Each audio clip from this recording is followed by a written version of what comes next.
صلوا علیہ وآلہ صلوا صحیح بخاری حدیث نمبر 7۔ ہرکل نے ان کے پاس قریش کے قافلے میں ایک آدمی بلانے کو بھیجا، اور اس وقت یہ لوگ تجارت کے لیے ملک شام گئے ہوئے، اور یہ وہ زمانہ تھا جب رسول اللہ صلی اللہ علیہ وآلہ وسلم نے قریش اور ابو سفیان سے ایک وقتی عہد کیا ہوا تھا۔ جب ابو سفیان اور دوسرے لوگ ہرکل کے پاس ایلیا پہنچے، جہاں ہرکل نے دربار طلب کیا تھا، اس کے گرد روم کے بڑے بڑے لوگ بیٹھے ہوئے تھے۔ ہرکل نے ان کو اور اپنے ترجمان کو بلوایا، پھر ان سے پوچھا کہ تم میں سے کون شخص مدعی رسالت کا زیادہ قریبی عزیز ہے؟ ابو سفیان کہتے ہیں کہ میں بول اٹھا کہ میں اس کا سب سے زیادہ قریبی رشتہ دار ہوں۔ یہ سن کر ہرکل نے حکم دیا کہ اس کو میرے قریب لا کر بٹھاؤ اور اس کے ساتھیوں کو اس کی پیٹھ کے پیچھے بٹھا دو۔ پھر اپنے ترجمان سے کہا کہ ان لوگوں سے کہہ دو کہ میں ابو سفیان سے اس شخص کے یعنی محمد صلی اللہ علیہ وآلہ وسلم کے حالات پوچھتا ہوں۔ اگر یہ مجھ سے کسی بات میں جھوٹ بول دے تو تم اس کا جھوٹ ظاہر کر دینا۔ ابو سفیان کا قول ہے کہ خدا کی قسم، اگر مجھے یہ غیرت نہ آتی کہ یہ لوگ مجھ کو جھٹلائیں گے تو میں آپ صلی اللہ علیہ وآلہ وسلم کی نسبت ضرور غلط گوئی سے کام لیتا۔ خیر، پہلی بات جو ہرکل نے مجھ سے پوچھی وہ یہ کہ اس شخص کا خاندان تم لوگوں میں کیسا ہے؟ میں نے کہا وہ تو بڑے اونچے عالی نسب والے ہیں۔ کہنے لگا اس سے پہلے بھی کسی نے تم لوگوں میں سے ایسی بات کہی تھی؟ میں نے کہا نہیں۔ کہنے لگا اچھا اس کے بڑوں میں کوئی بادشاہ ہوا ہے؟ میں نے کہا نہیں۔ پھر اس نے کہا بڑے لوگوں نے اس کی پیروی اختیار کی ہے یا کمزوری نے؟ میں نے کہا نہیں، کمزوروں نے۔ پھر کہنے لگا اس کے تابع دار روز بڑھتے جاتے ہیں یا کوئی ساتھی پھر بھی جاتا ہے؟ میں نے کہا نہیں۔ کہنے لگا کیا اپنے اس دعوے نبوت سے پہلے کبھی کسی بھی موقع پر اس نے جھوٹ بولا ہے؟ میں نے کہا نہیں، اور اب ہماری اس سے صلح کی ایک مقررہ مدت ٹھہری ہوئی ہے، معلوم نہیں وہ اس میں کیا کرنے والا ہے۔ ابو سفیان کہتے ہیں میں اس بات کے سوا اور کوئی جھوٹ اس گفتگو میں شامل نہ کر سکا۔ ہرکل نے کہا کیا تمہاری اس سے کبھی لڑائی بھی ہوتی ہے؟ ہم نے کہا ہاں۔ بولا پھر تمہاری اور اس کی جنگ کا کیا حال ہوتا ہے؟ میں نے کہا لڑائی ڈول کی طرح ہے، کبھی وہ ہم سے میدان جنگ جیت لیتے ہیں اور کبھی ہم ان سے جیت لیتے ہیں۔ ہرکل نے پوچھا وہ تمہیں کس بات کا حکم دیتا ہے؟ میں نے کہا وہ کہتا ہے کہ صرف ایک اللہ ہی کی عبادت کرو، اس کا کسی کو شریک نہ بناؤ، اور اپنے باپ دادا کی شرک کی باتیں چھوڑ دو، اور ہمیں نماز پڑھنے، سچ بولنے، پرہیزگاری اور صلہ رحمی کا حکم دیتا ہے۔ یہ سب سن کر پھر ہرکل نے اپنے ترجمان سے کہا کہ ابو سفیان سے کہہ دے کہ میں نے تم سے اس کا نسب پوچھا تو تم نے کہا کہ وہ ہم میں عالی نسب ہے، اور پیغمبر اپنی قوم میں عالی نسب ہی بھیجے جایا کرتے ہیں۔ میں نے تم سے پوچھا کہ دعویٰ نبوت کی یہ بات تمہارے اندر اس سے پہلے کسی اور نے بھی کہی تھی؟ تم نے جواب دیا کہ نہیں۔ تب میں نے کہا کہ اگر یہ بات اس سے پہلے کسی نے کہی ہوتی تو میں سمجھتا کہ اس شخص نے بھی اس بات کی تقلید کی ہے جو پہلے کہی جا چکی ہے۔ میں نے تم سے پوچھا کہ اس کے بڑوں میں کوئی بادشاہ بھی گزرا ہے؟ تم نے کہا کہ نہیں۔ تو میں نے کہا کہ ان کے بزرگوں میں سے کوئی بادشاہ ہوا ہوگا تو کہہ دوں گا کہ وہ شخص اپنے آباء و اجداد کی بادشاہت اور ان کا ملک حاصل کرنا چاہتا ہے۔ اور میں نے پھر تم سے پوچھا کہ اس بات کے کہنے یعنی پیغمبر کا دعویٰ کرنے سے پہلے تم نے کبھی اس کو دروغ گوئی کا الزام لگایا ہے؟ تم نے کہا کہ نہیں۔ تو میں نے سمجھ لیا کہ جو شخص آدمیوں کے ساتھ دروغ گوئی سے بچے وہ اللہ کے بارے میں کیسے جھوٹی بات کہہ سکتا ہے۔ اور میں نے تم سے پوچھا کہ بڑے لوگ اس کے پیروکار ہوتے ہیں یا کمزور آدمی؟ تم نے کہا کمزوروں نے اس کی اتباع کی ہے۔ تو دراصل یہی لوگ پیغمبروں کے متبعین ہوتے ہیں۔ اور میں نے تم سے پوچھا کہ اس کے ساتھی بڑھ رہے ہیں یا کم ہو رہے ہیں؟ تم نے کہا کہ وہ بڑھ رہے ہیں، اور ایمان کی کیفیت یہی ہوتی ہے حتیٰ کہ وہ کامل ہو جاتا ہے۔ اور میں نے تم سے پوچھا کہ آیا کوئی شخص اس کے دین سے ناخوش ہو کر مرتد بھی ہو جاتا ہے؟ تم نے کہا نہیں۔ تو ایمان کی خاصیت بھی یہی ہے، جن کے دلوں میں اس کی مسرت رچ بس جائے وہ اس سے لوٹا نہیں کرتے۔ اور میں نے تم سے پوچھا کہ آیا وہ کبھی عہد شکنی کرتے ہیں؟ تم نے کہا نہیں۔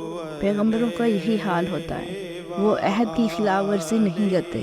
اور میں نے تم سے کہا کہ وہ تم سے کس چیز کے لیے کہتے ہیں؟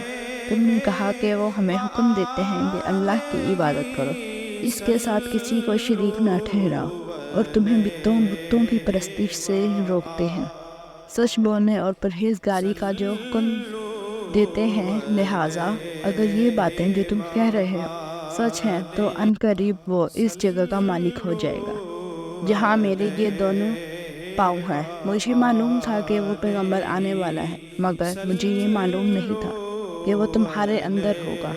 اگر میں جانتا کہ اس تک پہنچ سکوں گا تو اس سے ملنے کے لیے ہر تکلیف گوارا کرتا۔ اگر میں اس کے پاس ہوتا تو اس کے پاؤں دھوتا۔ ہر کوئی نے رسول اللہ صلی اللہ علیہ وسلم کا وہ خط منگوایا جو آپ نے دحیہ کلبی رضی اللہ تعالیٰ عنہ کے ذریعے حاکم بصرہ کے پاس بھیجا تھا، اور اس نے وہ ہرکل کے پاس بھیج دیا تھا۔ پھر اس کو پڑھا تو اس میں لکھا تھا اللہ کے نام کے ساتھ جو نہایت مہربان اور رحم کرنے والا ہے۔ اللہ کے بندے اور اس کے بندے محمد صلی اللہ علیہ وآلہ وسلم کی طرف سے یہ خط ہے۔ شاہ روم کے لیے اس شخص پر سلام ہو جو ہدایت کی پیروی کرے۔ اس کے بعد میں آپ کے سامنے دعوت اسلام پیش کرتا ہوں۔ اگر آپ اسلام لے آئے تو دین و دنیا میں سلامتی نصیب ہوگی، اللہ آپ کو دوہرا ثواب دے گا، اور اگر آپ میری دعوت سے روگردانی کریں گے تو آپ کی رعایا کا گناہ بھی آپ ہی پر ہوگا۔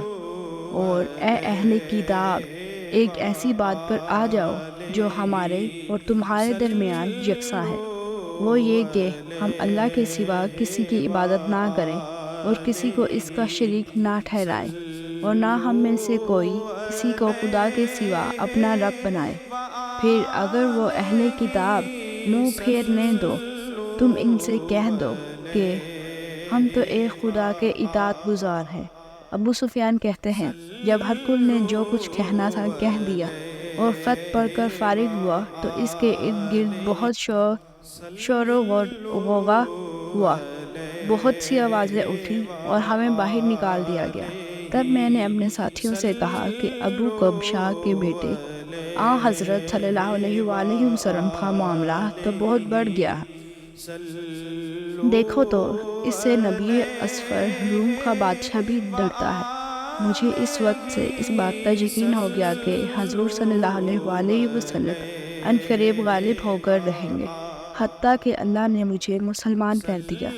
راوی کا بیان ہے کہ ابن ناطور ایلیا کا حاکم ہرکل کا مصاحب اور شام کے نصارہ کا لاٹ پادری بیان کرتا تھا کہ ہرکل جب ایلیا آیا ایک دن صبح کو پریشان اٹھا تو اس کے درباریوں نے دریافت کیا کہ آج ہم آپ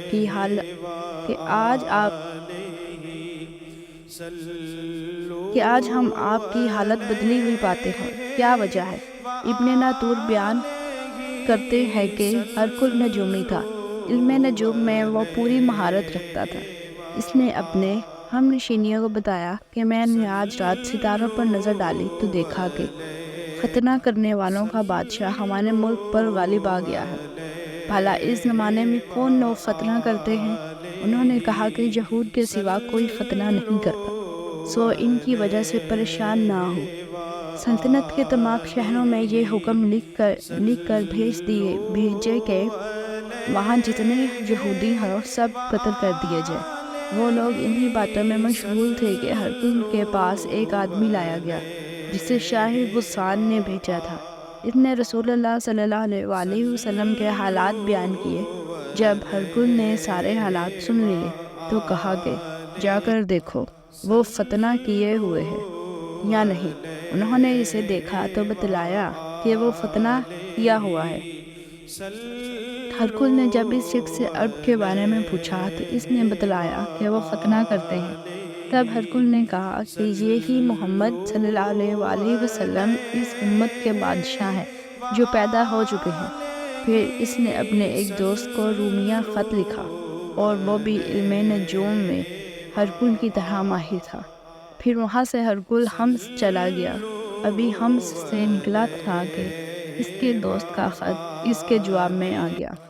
اس کی رائے بھی حضور صلی اللہ علیہ وسلم کے ظہور کے بارے میں ہرقل کے موافق تھی کہ محمد صلی اللہ علیہ وسلم واقعی پیغمبر ہیں۔ اس کے بعد ہرقل نے روم کے بڑے آدمیوں کو اپنے حمص کے محل میں طلب کیا اور اس کے حکم سے محل کے دروازے بند کر لیے گئے۔ پھر وہ اپنے خاص محل سے باہر آیا اور کہا، اے روم والو، کیا ہدایت اور کامیابی میں کچھ حصہ تمہارے لیے بھی ہے؟ اگر تم اپنی سلطنت کی بقا چاہتے ہو تو پھر اس نبی صلی اللہ علیہ وسلم کی بیعت کر لو اور مسلمان ہو جاؤ۔ یہ سننا تھا کہ پھر وہ لوگ وحشی گدھوں کی طرح دروازوں کی طرف دوڑتے مگر انہیں بند پایا۔ آخر جب ہرقل نے اس بات سے ان کی یہ نفرت دیکھی اور ان کے ایمان لانے سے مایوس ہو گیا تو کہنے لگا کہ ان لوگوں کو میرے پاس لاؤ۔ جب وہ دوبارہ آئے تو اس نے کہا، میں نے جو بات کہی تھی اس سے تمہاری دینی پختگی کی آزمائش مقصود تھی، سو میں نے دیکھ لی۔ تب یہ بات سن کر وہ سب کے سب اس کے سامنے سجدے میں گر پڑے اور اس سے خوش ہو گئے۔ بالآخر ہرقل کی آخری حالت یہی رہی۔ ابو عبداللہ کہتے ہیں کہ اس حدیث کو صالح بن کیسان، یونس اور معمر نے بھی زہری سے روایت کیا ہے۔